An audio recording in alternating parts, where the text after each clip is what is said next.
Hi everyone, Suzanne here. Welcome back to my channel. Today is Saturday, yes it is. And I've been trying to come on since the morning, but now it's not the morning anymore. I don't know what the time is. Must be sort of 1 o'clock-ish, maybe. Something like that. And we are here. Well, when I say we, I am here, but so is my gorgeous baby Pippa. Isn't she beautiful? She's Twin B by Bonnie Brown, of course. Everybody knows that probably by now. Even if you're new to the hobby, I think you may have been exposed to these beautiful twins. Well, this beautiful twin and her brother, who is Twin A. But today we're just looking at Pippa. Just because I came across this outfit that I've never used and I really wanted to show you. The reason I've got this gorgeous little cardi unbuttoned is because I wanted you to see the top of this really cute, sort of like dungarees. They just do up here at the top. This outfit is by Bebe of Mini Haha, and it's a size newborn, so 4 zeros this one is, and it's big on her. But I couldn't help myself. She had to wear it today because I've never used it. I found it hanging in the cupboard. Oh my goodness, how horrible is that? Anyway, it's good now because now I'm using it. It does have a matching hat. Let me show you. But it's so big and her head is so little that no matter how I tried to, MacGyver it, I could not get it to look decent. So she's wearing a little knitted, you know, one of the knitted bonnets that I often use, the mohair, fine mohair knitted pink bonnet to go with the outfit. Yeah, so I actually bought this outfit years and years ago, and I was trying to remember how long ago. I've got a way of remembering because it was from a local, like 2 streets away, toy shop that was fabulous. They had a huge area for toys and books and puzzles, and they also had a large area. It was like almost like 2 or 3 shops joined into one. It was fabulous, and then they had a big area for baby clothes. Oh my goodness. And I used to go in often, and whenever they had a sale I went in and checked very carefully through everything to see what I could find. That's how I found this outfit. Now the way I can remember how long ago that was is because when they were closing down and selling things off, I went to have a look to see what they had. I was very sad because I was, you know, the owner and I had become quite friendly, and I helped him with magnets and things that when he needed something for his, it was for a crane or something.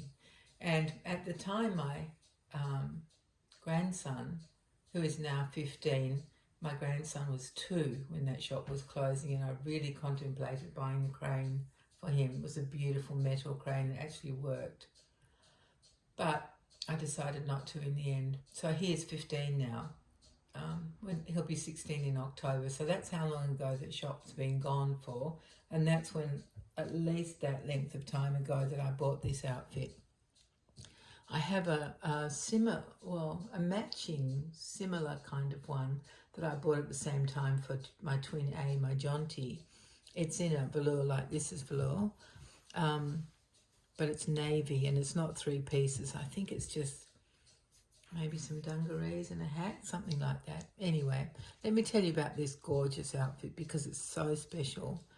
It's got this beautiful cream background, and it's got, I guess you would still call it a dungaree, but the feet are in. So she's all cozy.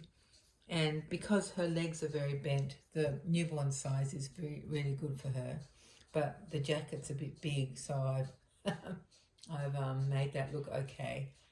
But yeah, so it's cream background, and it's got tiny little representations of flowers, really just dots and central dots, and just patterns in all different colours. See, there's a patch there that's just got yellow dots, and there's lots of different patches around like that. I was looking at them before. Anyway, it also has 2 adorable pockets because a baby this size obviously needs pockets. She needs to put a phone somewhere, and she needs to put a hanky or a tissue somewhere. So there are 2 very sweet pockets with pink bows on them. And it's got what I love as well, this beautiful picot trim. I think it's crocheted trim around the neck in pink. And then the jacket is a pink velour, 3 pink buttons, some little kind of star things on there, or flowers, something, and a flutterby that's been embroidered on. And you can see where the flutterby has flown in the direction like that. There it goes. And the sleeves have a picot trim in pale pink, whereas this pink is a darker pink. That's interesting, isn't it? Anyway, so that is the outfit with the hat that is giant. Would fit a really big doll. She also has this really cute rattle with her, but she chucked it away.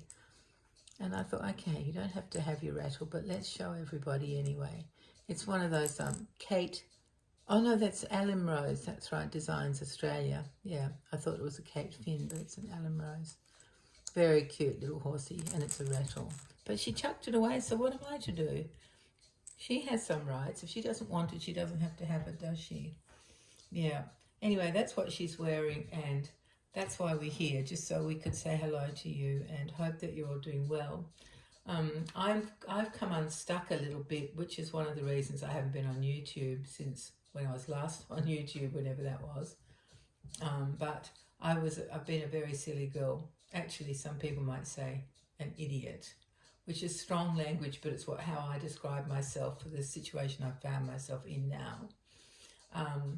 You know, I've had a stroke, so my left side is affected, and unfortunately my left leg, I think I tore the meniscus on my left leg about 2 years ago and went to see a doctor, and he said, oh, well, there's nothing you can do. It's a complex lateral tear.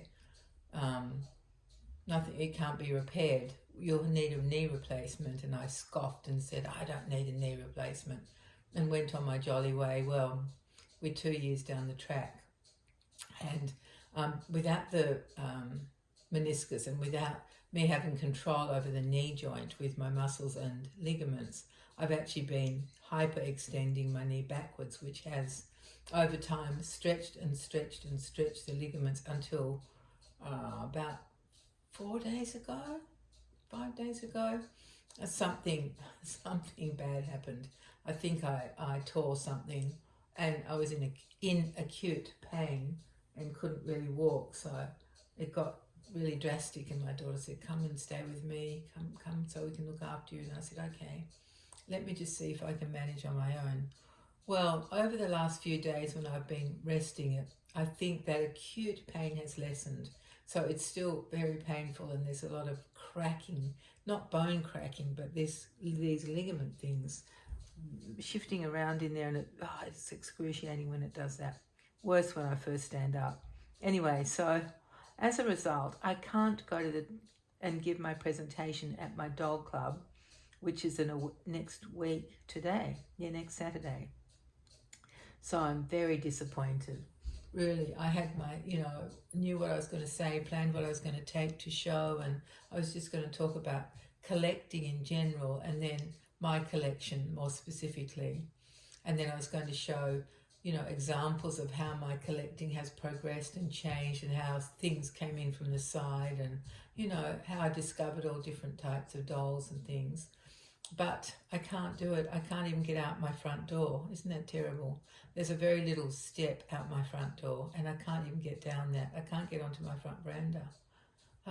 Anyway, so I can't go and give my presentation. So I've let the committee know, and they have got a few, maybe even 4 or 5 people lined up who are going to bring some dolls and just give a brief chat about them.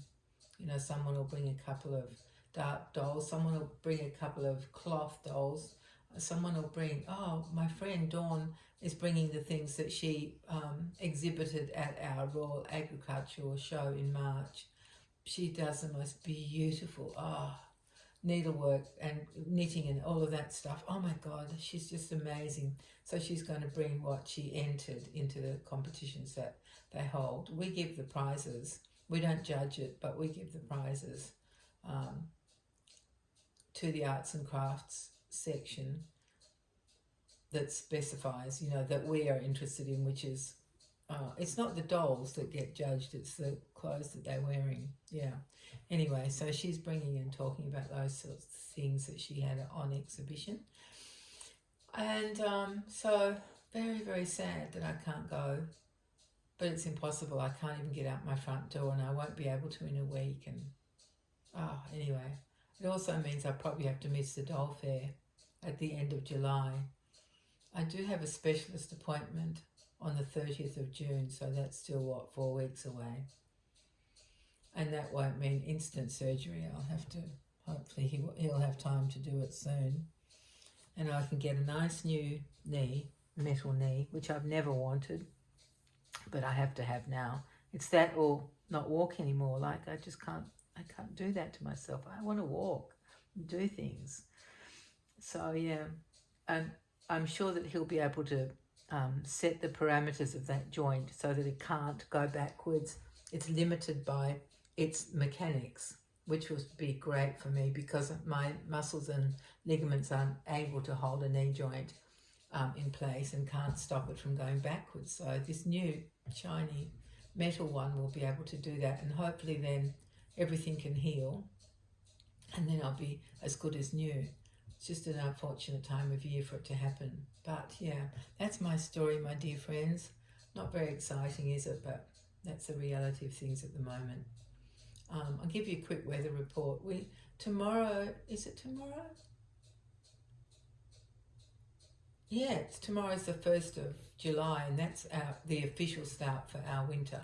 Not that it changes from one day to the next. You guys know what it's like. It's a gradual change from summer through autumn through to winter. So yeah, but we've had 5 days now in a row without rain, so that has been pretty amazing. It's quite cool, but it's okay. It's not raining for a change. And the reason I'm saying that is because in Australia we don't get much rain. So it's been very weird for the last couple of months when it's just rained almost every day. That's why I'm sort of celebrating and commenting on having 5 dry days in a row. It's been amazing. Very, very nice. Normally that's how things are. Dry. Anyway, except for the poor people who got flooded. Oh, that was bad up the north coast. Horrible mid-north coast it is. Yeah. They're still cleaning up, trying to get all the mud out of everywhere, and oh, poor people. Anyway, I hope that all you guys aren't having any problems like that, and I hope that you're having a lovely start to your almost summertime, isn't it? Almost. Your spring has been glorious too, I think. So I hope that you've enjoyed all of that, and I hope you're well. I want you to be very well. Oh, something I must say. I'm sure you've all seen, because I'm just a little tiny channel down here, but Suzanne of Suzanne's Babies in England has a very large channel, and she's just done a beautiful box opening. Oh, that's a bit vain of me to say that, because I have made her a Laura, and Laura, I should say, the Laura kit by Bonnie Brown, and sent it to her, and she's just done the box opening. So if you haven't been over to see her channel, please go and have a look. She loves the doll, and you can see the things I included with it, and yeah, I'm very, very happy. I tell you, I have to be an artist because I'm creative, and unfortunately the stroke took my ability away from doing all the things I used to make, from creating the things I used to make, until I discovered reborning, and I could do that with one hand. It's dodgy, it's tricky, but I can do it. Anyway, so it gives me a lot of joy to make these reborn dolls. So much joy, I can't tell you. Honestly, if I couldn't make anything, I would feel really down in the dumps. It's part of who I am, to be creative. So the fact that I can still do this is just brilliant for me. But then, on top of that, to see the happiness that these babies give people, that I've created, the babies that I've created can make people so happy, is just truly amazing. I love it. I love every minute of this process, and I love these dolls. Yeah, so go and have a look on her channel. Have a look and watch the box opening. If you haven't already, I assume you all have. You guys who know me know her a million times a million, but in case you haven't had a chance, yeah, go and have a look. It's a gorgeous video. Her son Conrad made a new AI box opening intro, and it's so cute. Oh, he's so clever. I don't know how he does all that, but he's good at it. So yeah, that's fun to watch as well. All right, my dear friends, how long have I been yakking at you for? Oh, long enough, that's for sure. So my beautiful little Pippa girl and I will say goodbye, And I hope you've enjoyed seeing her in this outfit. Isn't it so cute? It's just a weeny bit big. But this part is good. Like the little dungaree thing, place it, whatever you want to call it, it fits really well. Just that the cardi is huge, I'll show you. It just sort of overlaps, but yeah, if I finagle it like that, it's better, or even just like that, so you can see the flutterby. There we are, and leave the hat off. Let me just put it on her head and you can get an idea of how massive it is. Look at that, it's so big. Oh my goodness, and it's so cute. I really wanted her to wear it. It's got these little bows at the side. So, isn't that so cute? Oh, just one bow, silly me. This thing's a tag. I thought it had 2 bows on. That's how carefully I looked, isn't it? Anyway, too big for my little sausage here. Yeah, my gorgeous little sausage. All right, everybody. Thank you for visiting. Thank you so much. I love it when you drop in. And you're welcome anytime. I can always put the kettle on if you want a cuppa or a coffee. So, yeah, just call in whenever you feel like it. And I hope you're all well and take care. And hopefully we'll be together again very soon. Bye-bye, dear friends.